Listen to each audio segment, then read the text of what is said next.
We're in 20 cases. There's an asterisk, which is one of those cases we filed a petition. It hasn't really started yet. So 19 basic lawsuits, and then this one case with a petition. But of those, like I said, 11 of them we've got an order. 2 of them we got an order, but it was stayed. And then the other cases we are awaiting initial decisions, and they're in different phases. And there are basically 2 things that I look at in deciding whether to join a multi-state case. One is this a policy that is harmful to Wisconsinites?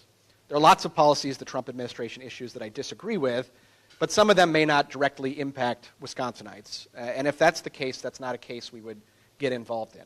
Secondly, do we have a strong legal basis for a challenge? I think you can tell from our success rate. We've been good about selecting those cases. We have consistently been getting favorable rulings when district courts have ruled on these cases. But there's no purpose in wasting resources. One thing that is an important nuance there is, again, there are a lot of policies the Trump administration issues, but we don't have standing, a legal basis to get into court in all of those cases. In fact, in many of those cases. So there may be an immigration decision, for instance, that's been very high profile and in the news, but it doesn't harm Wisconsin as an entity, a state agency, or cause the state to expend resources. And if that's the case, we can't get into court in the first place. We don't have standing.